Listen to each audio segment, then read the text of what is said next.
तो जैसा कि आपने नोवेल के लास्ट पार्ट के अंदर देखा था कि जो एल्डर पोजीशन के लिए कंपटीशन था पिल रिफाइनिंग का वो स्टार्ट हो गया था और वहाँ पे जितने भी एल्केमिस्ट होते हैं उनकी स्किल्स काफी ज्यादा अच्छी होती है। इस वजह से वहाँ पे जो लोएस्ट ग्रेड की पिल होती है वो भी टियर 8 की 7 कलर की लाइटनिंग को अटैक करती है और इसी वजह से जो जियान की पूरी टोली होती है वो काफी ज्यादा परेशान हो जाती है क्योंकि जियान ने तो अभी भी कुछ भी स्टार्ट नहीं किया था। उसको देखकर अभी के लिए कोई बता भी नहीं सकता कि उसने पिन रिफाइन की है कि नहीं की है क्योंकि वहाँ पर अभी के लिए कुछ भी नहीं होता है क्योंकि अभी के लिए जियान की कढ़ाई के अंदर पिल फॉर्म भी नहीं हुई थी। मगर वहीं पे जो जियान होता है इस बात की उसे कोई भी टेंशन नहीं होती है, वो अभी भी एकदम चिल होता है। इसी वजह से वहाँ की जो ऑडियंस होती है वो अभी के लिए काफी ज्यादा कंफ्यूज होती है, उन्हें समझ में नहीं आ रहा था ये लड़का अभी के लिए चिली है या फिर ये बस एक्टिंग कर रहा है चिल होने की। और यहाँ पे जुआन कौन सी ओल्ड इवन हु की पिल को देखकर बोलते हैं अगर सभी चीजें एकदम स्मूथ तरीके से चलती है आगे तो ये केवल 3 दिन के अंदर ही अपने पिल को फॉर्म में ले आएगा। और मैं अभी के लिए सही से गेस कर पा रहा हूँ तो ये अभी के लिए पिन रिफाइन कर रहा है फ्लेम क्वाइट मिस्टीरियस पिल, और अगर ये यहाँ पे सक्सेसफुली रिफाइन कर लेते तो डेफिनेटली ये 9 कलर की पिल लाइटनिंग को अट्रैक्ट करेगी। जिस सुन के तो मास्टर भी थोड़े से हैरान हो जाते हैं और बोलते हैं सच में इसकी जो स्किल्स है कुछ टाइम के अंदर ही काफी ज्यादा बढ़ चुकी है, मेहनत की बच्चे ने। और ये सब सुन के जुआन ही बोलती मगर अभी के लिए जान की बात की जाए तो अगर जान को इससे जीतना है तो इसे कम से कम टियर 9 की पिल को तो रिफाइन करनी होगा। भले अभी के लिए जान जो बोधिस्टा पिल को रिफाइन कर रहा है वो कितनी भी अच्छी हो मगर वो अभी के लिए इसको सरपास नहीं कर पाएगी। भले जान ने पिल गैदरिंग कॉम्पिटिशन के अंदर एक अजीब सी टेक्निक का यूज किया था और फिर पिल रिफाइन करने के बाद भी उसको अपग्रेड कर दिया था मगर वो वाला मेथड यहाँ पर उसको काम नहीं आने वाला है क्योंकि एक टियर 9 की पिल में और एक टियर 8 की पिल में जमीन आसमान का अंतर है जिस पर जान कितने भी मेथड्स यूज कर ले मगर वो अपग्रेड नहीं हो सकती है। वहीं पे ये सब सुनने के जो मास्टर होते थोड़े तो हिचकिचाते मगर वो फिर से सभी लोगों से बोलते हैं अरे तुम्हें अभी के लिए ज्यादा टेंशन लेने की जरूरत नहीं है, उसके जरूर कोई ना कोई तगड़े प्लान होंगे। लेकिन हालांकि मास्टर अभी के लिए सहानुभूति दे रहे मगर अंदर से तो वो भी काफी ज्यादा परेशान है मगर वो अभी के लिए दिखाना नहीं चाहते हैं क्योंकि वो अभी के लिए मुंह लटका के खड़े हो जाएंगे और उनके चेले ने उनको देखा तो उनके चेले का तो पूरा मोराल ही डाउन हो जाएगा। इस वजह से एकदम फुल कॉन्फिडेंस में खड़े हुए दिखाई दे रहे थे और वो टेंशन में इसलिए होते क्योंकि अभी के लिए उन्होंने जियान को जो फॉर्मूलेस दिए हैं टियर 9 की पिल के तो उसमें जो medical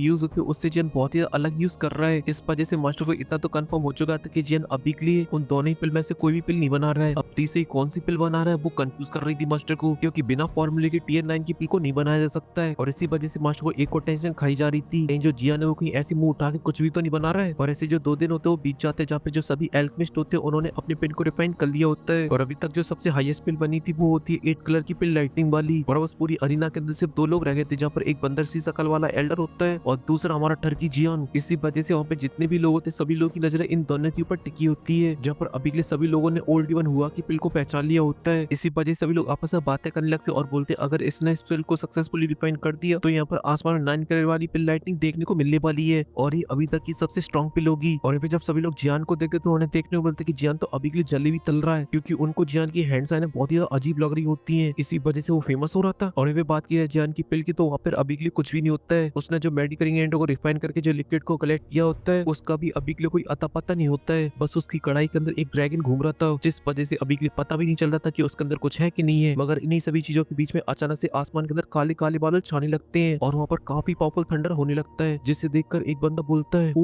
my God old demon हुआ ने अपनी पिन को सक्सेसफुली रिफाइन कर लिया। और पे जो ओल्ड डीमन हुआ होता है वो भी एकदम फुल एटीट्यूड में खड़ा होने लगता है अपनी आंखें खोल के और अभी के लिए पीछे से बैकग्राउंड म्यूजिक आ रहा होता है जॉन बनेगा जॉन जॉन बनेगा जॉन। और अभी के लिए उसकी जो ऑरा पावर भी होती है एकदम नेक्स्ट लेवल में पहुंच चुकी होती है और अभी के लिए सभी लोग एकदम फुल इज्जत के साथ देख रहे होते हैं क्योंकि उन्हें लग रहा था कि अब तो एक नया एल्डर पैदा हो चुका है क्योंकि उन लोगों के देखते देखते आसमान के अंदर जो कलर्स होते हैं लाइट के वो बहुत ही फास्ट तरीके से बढ़ते रहते हैं। इस वजह से एक एल्डर जोर से चिल्लाते हुए बोलता है ये तो 9 कलर वाली पिल लाइटनिंग है, सच में ओल्ड डीमन हुआ तो तगड़ा आदमी है। और पे इस आवाज को सुन के जो बंदरे सी शकल वाला होता है उसकी एकदम से छाती चौड़ी हो जाती है और वो अपनी आसमान की लाइटनिंग को छोड़ के देखता सीधा मास्टर यालो को और बोलता है यालो देख रहा है ना रौला मेरा, इस बार कोई नहीं हरा सकता मुझे। ये सब सुन के जो मास्टर होते उसे कोई जवाब देते उससे पहले एक आवाज गूंजती है ओए ताऊ तोला था औताद में मात तक बदमौती नहीं तलेगी प्रधान, और रही बात तेरी जीतने की तो ये सपने में जीती है तू। और ये सुन के जो बंदर सी शकल वाला होता जो कि अभी के लिए अपने आप को बहुत बड़ी तोप समझ रहा था और उसे लग रहा था कि वो तो ऑरा फार्मिंग कर रहा है मगर तभी उसके ऑरे का हो जाता है लोरा और अभी के लिए जहाँ से आवाज आई होती उसी तरफ देखता जहाँ पर होता है हमारा जियान जिसने अभी के लिए जलेबी तलना बंद कर दी होती और अपनी एकदम फुल एटीट्यूड के साथ खोलता है अपनी आंखें और अब उसकी बर्डों के साथ उसकी डोमिनेंस भी शो हो रही होती है। और भी जब बुड्ढे जियान को इस तरीके से बात करती है देखते तो काफी ज्यादा हैरान हो जाती है। लेकिन तभी जो बंदरासी शकल वाला होता है वो बोलता है ओए कल के पैदा हुए लड़के तू बस अपना मुंह चला पावे, तुम जैसे यंग जनरेशन के एल्केमिस्ट से कुछ होता नहीं है बस। और वो अभी के लिए ऐसा इसलिए बोल रहा होता है क्योंकि जियान की जो मेडिकल कढ़ाई होती है उसके अंदर अभी भी कोई भी स्मेल और ना ही पिल फॉर्म हुई दिखाई दे रही थी, वो अभी भी हेवली फ्लेम से भरा हुआ एक कर्टन लग रहा होता है। वहीं पे जो जियान होता है जब ये सभी बातें सुनता है एक स्माइल कर देता है क्योंकि कोई अगर उसका मजाक उड़ाता है तो उसे कोई फर्क नहीं पड़ता है क्योंकि उनकी बोलती वो अपने टैलेंट से बंद करता है, इस वजह से वो अपने हाथ को मूव करता है। इस वजह से उसकी जो कढ़ाई होती है वो बहुत ही फास्ट तरीके से हिलने लगती है। ये देखकर वहाँ पे जो सभी लोग होते हैं वो काफी हैरान हो जाते हैं, क्योंकि चारों तरफ काफी हैवी एनर्जी बाहर निकल रही थी। वहीं पे जो फर्स्ट एल्डर होते हैं एकदम तिरछी वाली नजरों के साथ देखते हैं और कहते हैं, ओ माय गॉड, सडनली इसकी कढ़ाई के अंदर से एक पिल की स्मेल आ रही है जो कि बहुत ही कम है मगर बहुत ही तगड़ी है। ये सुन के उनके साइड में खड़े जितने भी एल्डर होते बोलते हैं, जी हम तो स्मॉल टावर के बहुत बड़े तोपे, मगर अभी के लिए हमें तो इस लड़की की कढ़ाई में से कुछ भी सेंस नहीं हो रहा है। मगर वो अभी के लिए फर्स्ट एल्डर के ऊपर डाउट भी नहीं कर सकते हैं, क्योंकि फर्स्ट एल्डर भी तगड़ा आदमी है। और जो ओल्ड मैन हुआ होता वो भी इस तरह की चेंज को देख के काफी हैरान हो जाता है कुछ पल के लिए, मगर उसे भी कुछ सेंस नहीं होता। इस वजह से हंसने लगता और बोलता है, तू और तेरे मास्टर बस फालतू का जादू दिखावे, कुछ कर ना पावे। इस बात पे जजियाना तो कोई भी जवाब नहीं देता और अपने हाथ को मूव करता, जिस वजह से एबेली प्रिम का ड्रैगन अभी के लिए जो घूम रहा होता है मेडिकल कढ़ाई के अंदर, वो बहुत ही फास्ट तरीके से घूमने लगता है और उसका जो साइज होता है वो धीरे धीरे बढ़ने लगता है। इस वजह से जियान ने जो फिल्म की मैजिकल कढ़ाई बनाई होती है उस प्रेशर को नहीं झेल पाती है और वो ब्लास्ट कर जाती है। और फिर उसके बाद जो फिल्म का ड्रैगन होता है वो बहुत ही ज्यादा बड़ा हो जाता है और जो पूरी माउंटेन रेंज होती है एकदम से गर्म गर्म हो जाती है, क्योंकि वहाँ का जो टेम्परेचर होता है एकदम से सडनली काफी ज्यादा बढ़ जाता है। और जो फायर का ड्रैगन होता है वो अपने साइज को काफी ज्यादा बड़ा कर लेता है और आके जियान के सर के ऊपर बैठ जाता है और साथ ही रिलीज करने लगता है एक बहुत ही हैवी प्रेशर, जिस वजह से सभी लोग काफी ज्यादा परेशान होने लगते हैं। और तभी अचानक से आसमान में 9 कलर की जो पिल लाइटनिंग होती है वो भी हिलने डुलने लगती है, वो भी डर रही होती है, जिससे उनके बंदे की शकल के 12 बज जाते और वो जियान पे चिल्लाती बोलता है, ओए लड़के ये कौन सा काला जादू कर रहा है तू, ना माने करूं तेरी गुद्दी लाल। और ये जो जियान होता है इसकी बार बार बकवास सुन के काफी ज्यादा परेशान हो जाता है, इस वजह से गुस्से में आ जाता है और एक पल के लिए बंदर सी शकल वाले को देखता और बोलता है, बकवास बंद कर अपनी। और इतना बोलकर उसके ऊपर पड़ने लगता है एक बहुत ही हैवी प्रेशर जो कि ओल्ड इवन हुआ की हालत खराब कर देता है, यहाँ तक कि उसे खड़ा भी नहीं हुआ जा रहा था। इस वजह से तुरंत ही वो अपने घुटनों के बल आ जाता है और उसे फील हो जाता है कि ये कोई नॉर्मल बंदा नहीं है, अगर इसकी थोड़ी सी भी सटकी तो एक ही चांटे के अंदर सारे चांद तारे एक बार में दिख जाएंगे। और उसकी अभी के भरे समाज के अंदर एकदम से फुल बेइज्जती हो चुकी होती है। इस वजह से अब गुस्से से और भी आग बबूला होने लगता है, मगर अभी के लिए जियान ने जिस तरीके का प्रेशर उसके ऊपर डाला है उससे उसे इतना तो समझ में आ चुका है, ये जियान अभी के लिए उससे पावर के मामले में बहुत ही ज्यादा आगे है। और पे जो जियान तो वो भी इसकी ज्यादा जी नहीं पाता है, क्योंकि उसे पता है अगर यहाँ पे उसने रैप्टा वैप्टा जड़ दिया तो जो बाकी के सभी एल्डर वगैरह वो जियान के ऊपर टूट पड़ेंगी, मतलब गुस्सा हो जाएंगी और चीजें उसकी अलायंस के लिए और भी खराब हो जाएंगी। इस वजह से वो फोकस करता है अपनी पिल के ऊपर। इस वजह से वो अपनी हैंड साइन को चेंज करने लगता और बोलता कि चीन टपा का डम डम और तू मेरे फायर ड्रैगन कन्वर्ट हो जाए एक पिल के अंदर। और इतना बोलते कि जो फायर ड्रैगन होता है बहुत ही फास्ट तरीके से हिलने लगता और उसके अंदर से बहुत ही पावरफुल लाइटनिंग निकलती है जो जाकर सीधा आसमान से टकराती है। और जो अभी की पिल की वेव्स निकल रही होती है वो बहुत ही ज्यादा स्ट्रॉन्ग होती है, जो कि अभी तक की सबसे ज्यादा स्ट्रॉन्ग होती है। इसी वजह से जियान के जो कॉम्पिटिटर होते हैं वो 90% हार मान जाते हैं, कहते ना हम तो 3 में ना 13 में। और फिर जुआन कौन से जिनकी स्टार्टिंग से मुंह बने होते हैं वो भी हैरान हो जाते हैं और बोलते हैं, योलो ये तुम्हारा जो चेला वो बहुत तगड़ा आदमी है, मैंने नहीं उम्मीद की थी ये अपनी पिल को छुपाए रखेगा हेवनली प्लेन के अंदर, जाता कि मैं तो छोड़ो ये तो तुम भी नहीं कर सकते हो जो ये तुम्हारा चेला कर रहा है। इस वजह से तुम मुझे अभी के लिए एक बात बताओ, ये तुम्हारा चेला आखिर ये सब चीजें सीख कहां से रहा है। ये सब सुन के मास्टर के चेहरे पर स्माइल आ जाती है और बोलते हैं, मुझको नहीं पता, क्योंकि मेरा चेला जो करता है मुझे खुद समझ नहीं आता है। और जो ऑडियंस होती है वो जियान की इस तरह की टेक्निक को देखती है तो वो भी समझ जाते हैं कि जियान किस लेवल का खिलाड़ी है। इस वजह से जो तारीफों के पुल बांधे जाते हैं ना, क्या ही कहने उनके, आधे से ज्यादा एल्केमिस्ट होते वो अपनी पोतियों की शादी जियान से कराना चाहते थे। और जो स्मॉल पिल टावर के एल्डर होते बोलते कि अरे तेरी याचिन का डिसेबल तो बहुत तगड़ा आदमी है, फिल्म बना दी इसने तो सभी की। मगर तभी जो सभी लोगों के वो और भी हैरान हो जाते क्योंकि आसमान में जो काले काले बादल की क्वांटिटी होती है वो धीरे धीरे करके और भी खतरनाक होती जा रही होती है। माहौल पूरा और भी डरावना हो रहा था। ये देख के वहाँ पे जितने भी लोग होते सभी के पैर डगमगाने लगे थे, क्योंकि आसमान के अंदर कोई भी कलर की लाइटिंग नहीं होती है। मगर फिर भी वो बहुत ही हैरान थे क्योंकि अभी के बादलों के अंदर से एक हैवी प्रेशर फील हो रहा था जो कि अभी के उनकी सोल को एब्सॉर्ब करना चाह रहा हो। और जो ओल्ड वन हुआ होता है उसका जो अभी के थंडर होता है वो भी धीरे धीरे करके सिंक करने लगा था। उसकी अभी के लिए डर के मारे जी फट रही थी। ये देख के तो वहाँ पे जितने भी लोग होते सभी की फटने लगती है। कहते आखिर जो सब क्या चल रहा है मैटर बताओ। 9 कलर की जो पिल लाइटनिंग है वो अभी के लिए डर रही है, जो कि अभी के लिए हमारे जमाने में सबसे ज्यादा स्ट्रॉन्ग पिल मानी जाती है, मगर अभी के लिए तो उसकी जी फट रखी है। और ऐसा तभी हो सकता है जब वहाँ पे लेजेंडरी पिल अपीयर हो जाए टियर 9 की। इसका मतलब याओलाओ कोचिला अभी के लिए टियर 9 की पिल को रिफाइन कर रहा था। वहाँ पे जो फर्स्ट हेल्ड होते हैं उनके चेहरे की ऊपर स्माइल आ जाती है और आसमान की तरफ देख के बोलते हैं, ब्लैक डीमन लाइटनिंग तो मैं देखी हुई काफी लंबा समय हो गया है। लेकिन वहीं पे जो हमारा हीरो था वो थोड़ा सा टेंशन में होता है क्योंकि वो अभी के लिए बहुत ही अच्छे सेंस कर पा रहा है कि जो आसमान में पिल लाइटनिंग है वो बहुत ही ज्यादा स्ट्रॉन्ग है, जिसके सामने जो 9 कलर की पिल लाइटनिंग वो आसपास भी नहीं है। तभी अचानक से आसमान में जो काले काले बादल होते हैं उन्हीं के बीच में एक बड़ा सा बॉम्ब बन जाता है, जिसके अंदर से बहुत ही तगड़ा और बाहर निकलने लगता है, जिसे देख के जियान भी टेंशन में आ जाता है और फिर वो भी एक पल की देरी नहीं करता है और रिलीज कर देता है अपनी डाउशिंग वाली पावर को। और ऐसा होती है जो ब्लैक बॉम्ब होता है उसके अंदर से एक बहुत ही पावरफुल थंडर की आवाज आती है और उसके अंदर से निकल आता है एक ब्लैक थंडर जिसका टारगेट होती है अभी के लिए जियान की पिल। और जब सभी लोग उसे देखते तो काफी ज्यादा डर जाते हैं क्योंकि बहुत ही ज्यादा खतरनाक होती है। मगर तभी जो जियान होता है वो अपने हाथ को आगे बढ़ाता है और उसकी स्पेस टून से निकल आती है उसके पपेट, जो कि थंडर लाइटिंग को एब्सॉर्ब करने में एकदम परफेक्ट है। इस वजह से जियान ने एक साथ 5 को बाहर निकाल लिया था। इसी वजह से जो पपेट होते अपने पंच को बनाते और सीधा सूट हो जाते उस लाइटिंग के ऊपर। लेकिन जैसे पहला पपेट जाके लाइटिंग से टकराता है उसकी पूरी धज्जियां उड़ जाती हैं, जिसकी बॉडी मेटल जैसी होती है, जैसे बहुत सारी बॉडी डैमेज नहीं पहुंचा पाती है। आज वहाँ पर उसकी राख नहीं होती, सब कुछ गायब हो जाता है। और फिर जब वो चारों को पिट देते तो रिवर्स में आने लगते हैं, मगर वो पीछे जा पाते उससे पहले जो लाइटनिंग होती है उन चारों से जाके टकराती है और उन चारों के साथ में एकदम से पर कच्चे उड़ जाते हैं। खेला खत्म। ये देख के जियान की तोते उड़ जाते हैं, क्योंकि अभी के लिए ये सभी चीजें अभी के लिए उसकी औकात से बाहर है और उसने अभी के लिए ऑलरेडी 5 पपेट को लूज कर दिया। इस वजह से वो फालतू में अपने और पपेटों को बाहर नहीं निकालता है और डिसाइड करता है कि अब वो खुद एक्शन में आएगा और इसी वजह से वो अपने डाउशिंग वाले मोड को एक्टिवेट करता है। इस वजह से उसके जो इमोशंस होते हैं एकदम से गायब हो जाते हैं और बंदा एकदम प्रेस की तरह चमकता है और सीधा आसमान में अपीयर होता है। और ये देखिए जो ब्लैक डीमन लाइटनिंग होती टारगेट करने लगती जियान को, और जब जियान देखता तो तुरंत ही अपने हाथ को पीछे लेता है और तैयार करने लगता है अपने अटैक को, जिस वजह से आसपास की जो एनर्जी होती है वो जियान के हाथ में कलेक्ट होने लगती है। क्योंकि जियान अभी डाउशिंग है, इस वजह से वो अपने आसपास की एक सर्टेन एनर्जी को कंट्रोल कर सकता है और फिर वो जैसे चाहे वैसे यूज कर सकता है। ये एक डाउशिंग की स्पेशल पावर होती है जहाँ पर वो अपनी बिना दिल की यूज करे अटैक को बना सकता है और फिर जैसी जियान का पावर अटैक बन जाता है एकदम फ्लैश की तरह चमकता और सीधा हमला कर देता है ब्लैक डीमन लाइटनिंग के ऊपर। और जैसे दोनों आपस में टकराते हैं इसके बाद ही तुरंत ही ये पार्ट खत्म हो जाता है। सच्ची में मैं सोचता हूँ कभी कभी कि मैं कितना गंदा आदमी हूँ, एकदम गर्म करके ठंडा छोड़ देता हूँ। अगर आपको भी ऐसा लगता है तो आप लोग मुझे कमेंट के अंदर बताना और फिलहाल के लिए वीडियो को लाइक कर दीजिए, साथ ही चैनल को भी सब्सक्राइब कर दीजिए और मिलता हूँ थोड़ी देर बाद नेक्स्ट पार्ट के अंदर।